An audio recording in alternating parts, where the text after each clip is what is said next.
Antonin demanda alors qu'on le laisse seul pendant quelques minutes.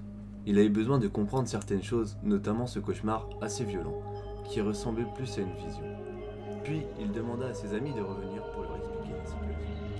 Bon, je vous explique. J'ai fait un cauchemar, on était perdu dans la forêt, c'était la même situation que la dernière fois, quand j'ai perdu connaissance. Ensuite, je me suis réveillé, il y avait cette chose, ce nuage brumeux, laissant juste entrevoir deux yeux sombres. Elle me demandait de la suivre, et j'étais dans la capacité de faire autrement, je ne pouvais plus me contrôler. What the fuck, mec, tu fais des rêves chelous. Faut que tu restes au lit te reposer, nous on va aller dans la forêt avec Mathis.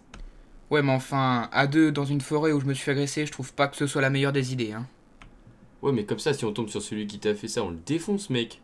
Mathis, t'emporte pas, j'ai pas envie qu'il t'arrive quelque chose aussi. Surtout qu'on ne sait même pas ce qui m'a fait ça. Qui sait, c'est peut-être des animaux.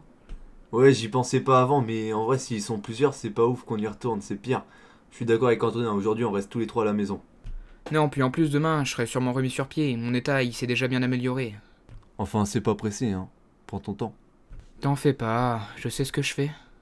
Alors non, et justement, c'est ça qui m'inquiète. Mais ouais, mec, t'as clairement pas conscience du danger. La maman des deux frères repartit au travail et les trois amis restèrent alors chez eux. Dans l'après-midi, ils jouaient aux jeux vidéo, écoutaient de la musique, quand tout à coup, quelqu'un frappa à la porte. Antonin se permit d'aller ouvrir la porte, mais personne. Puis il fut pris d'un mal de tête et posa un genou à terre, puis reprit ses esprits. Wow, gros, ça va? Antonin, tu te sens bien? Ouais, c'est bon, ça va. J'aurais pas dû me lever aussi vite du canapé, je pense que j'ai eu un vertige. Fais attention, mec, t'es à peine rétabli. Reste assis, on va ouvrir. D'ailleurs, il y avait absolument personne. Ça arrive souvent que des gens vous fassent des blagues de ce genre? En vrai, c'est bizarre, hein. Je vais aller voir derrière la maison. Oh, je viens avec toi. Si c'est les autres enfoirés de la forêt, on va voir si ça les amuse de faire des conneries. Bon, bah je crois que j'ai pas trop le choix de vous attendre là, hein. Ouais, fais attention à toi, frérot. Les deux garçons partirent voir derrière la maison, mais rien. Lucas trouvait ça louche. Alors il décida de faire le tour de la maison, mais ce fut le même résultat. Absolument rien. Putain, mais on a bien entendu toquer, on n'est pas fou. Non, j'ai bien entendu le coup, mais là, y a personne. Bon, les flemmes, là, j'ai pas envie de faire 300 tours de la maison. C'est sûrement des bâtards, là, qui font des blagues de merde. Pas faux. Les garçons rentrèrent. Antonin, lui, était en train de jouer en les attendant. En vrai les gars, je pense que ce soir je vais vraiment pas me coucher tard. Le cauchemar que j'ai fait cette nuit, il va vraiment épuiser. Pas de soucis, gros, de toute façon, faut qu'on serve de cette journée pour se reposer. On repartira bosser demain. Effectivement. L'amusement était tel que le soir arriva plutôt vite. La maman des garçons rentra du travail et s'occupa des soins d'Antonin, puis prépara à manger.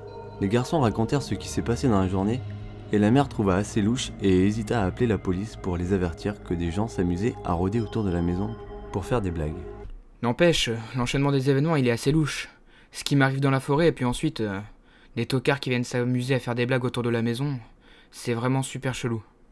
Ouais, on sera fixé en retournant dans la forêt demain. Ouais, enfin, j'espère que c'est pas une bande de tocards qui fait des conneries dans la forêt et s'amuse à s'en prendre aux gens seuls. Parce que clairement, on va préparer des pièges, mais pas pour les animaux. Ouais, en vrai, c'est pas une mauvaise idée, hein. Les garçons allèrent se coucher après le repas, histoire de pouvoir se lever tôt et retourner dans la forêt le matin. Ils se réveillèrent, Antonin était le premier debout. En effet, il avait dormi comme une pierre, donc s'extirper du lit n'était pas si compliqué. Puis ce fut au tour de Lucas, qui n'arriva pas longtemps après. Les deux garçons burent un café en attendant que Mathis se lève et discutèrent un peu. Bon, ça va mieux, frérot?